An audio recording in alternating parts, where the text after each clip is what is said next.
So this happened a little over 2 years ago now, and I wanted to post it somewhere to just look back on it one day and never forget the lesson that I learned. It was 2016 and I had just started a new job at a motel. It was low pay, but I needed an office job. One of my friends, which his name is Michael, got me this job. For a few days I did training with the owner in the mornings. For 2 nights Michael trained me. Our job was the 11 p.m. to 7 a.m. shift. Nothing exciting, checking guests in and doing paperwork. My boss, which was the owner, went away with his wife on vacation for a week, which is attributed to the swift training I had to endure. So it was my first night alone on the night shift. There was a monitor with security cameras around the motel's property. A large glass window all around the office building with a glass door. It was fairly early in the night, about 1 a.m., and I was just doing my normal check and paperwork, when a man walks in and asks if we have any rooms available. Usually if someone is sketchy, my boss has me lie and say no, but he seemed normal at the moment.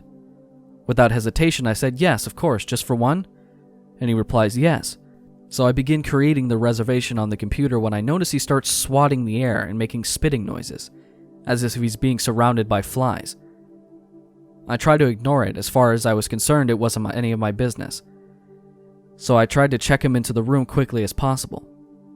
I give him his key and he's on his way. At this point in time, I could be described as very timid. I had a lot going on in my personal life, so I hope you can all understand my reaction to what happens next. The man comes back from his room and slams his hand on the glass door and causes me to jump. Absolutely frightened, I look up to see him just staring at me. He cracks the door and puts his head through and says, "I can't get into my room. Why won't you let me into my room?"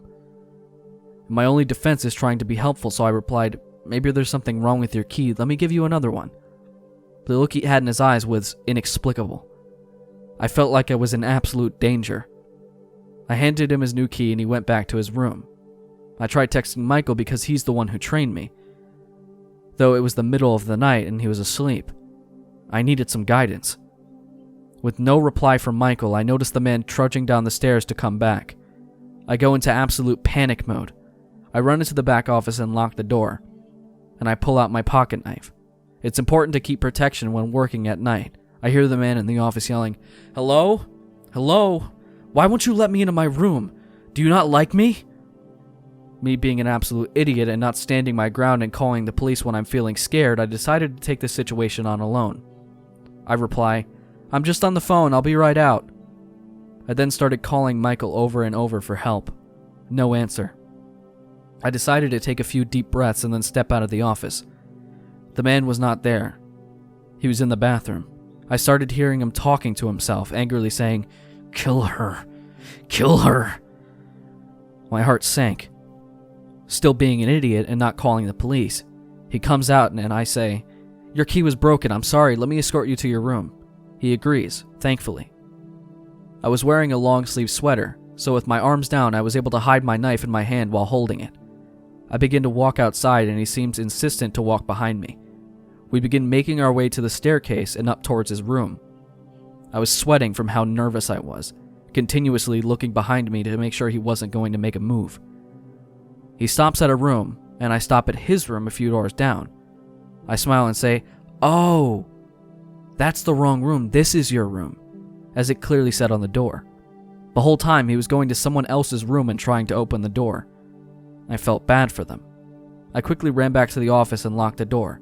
The next guest I checked in was a police officer from a few towns away.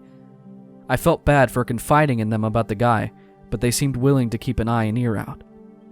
The next night the man came back, but I had the doors locked and told him we were all booked up. I explained to my boss what had happened when he got back from vacation. However, he didn't take me seriously. I continued to work there on the night shift for the next year, where many other strange encounters happened. A little over a year ago, I had a job working overnight at a gas station close to my house. I'm a woman and was 31 at the time. I know, to some it seems unsafe for a woman to work graveyard shift by herself. However, it was a slow store, and the sheriff's office was about 20 feet across from it. I really didn't think I'd have that many problems. There would be about 30 customers in an 8-hour shift, and that was on a busier night. It was about 3:30 in the morning. I went outside to sweep the parking lot and last minute checked the trash. It was time for a cigarette and I only had one headphone in, kinda jamming out. Across the road in the parking lot of the sheriff's office, I saw a figure with his back to me.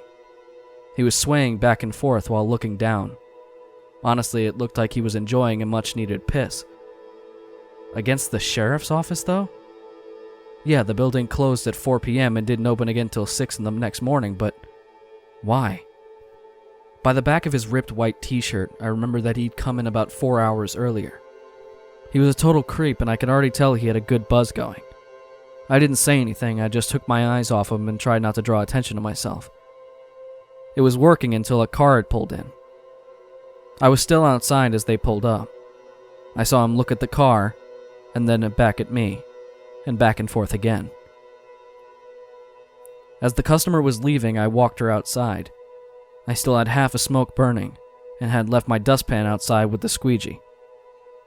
We both heard him start to swear angrily and seemingly engage in an argument with himself. She looked across the road and told me to be careful. I made an awkward joke about him being the one who should be more afraid of me, or something like that. The man was still there, but closer to the road, now facing the parking lot of my store. Whatever he's yelling was completely unintelligible. He was obviously very drunk and could barely stand straight, still swaying away. I didn't engage him, but I didn't take my eyes off of him this time. I just slowly walked back into the store. Something about his face really bothered me. It had a darkness to it, but his eyes looked wild. My experience during graveyard jobs had been that the crazed eyes ones are the worst ones. I didn't like it at all and wanted no part of it. I still had almost 3 hours to go and 2 before any of the other employees got here. Instantly, I went to the computer and typed up a temporarily close sign just in case he wanted trouble. I was coming around the counter on my way to the doors when I saw that he had walked across the road to my side now. I literally just barely got the second door locked when he stumbled into our very small parking lot. My hand mimed the hand signal from cut across my neck, basically saying, "Nope, sorry, you can't come in here, we're closed." I shook my head back and forth too, hoping to further discourage him. He started walking away but screamed something at me while he was walking. I don't mean he was grumpy and shouted at me or yelled that I was an asshole or anything. I mean like he was at an enraged volume and was violently throwing his hands everywhere. Definitely knowing I'm in the wrong shift of the wrong job, I got really skeeved out. I decided to call the cops. It's a good thing too, because the minute I hung up with them, there he comes again up to the door. He starts pulling and banging on it. He backs up and runs into it trying to ram it. Not that it would have done any good. I made the mistake of telling him that I had called the cops and his ass was about to be grass. I say I made the mistake of telling him because once I said that he took off, and the police never found him. They drove around the road and surrounding neighborhoods for over an hour but found no one. He was on foot, so I don't get where he could have gone to. He didn't harm me, and with them not finding him, I didn't file a police report or anything.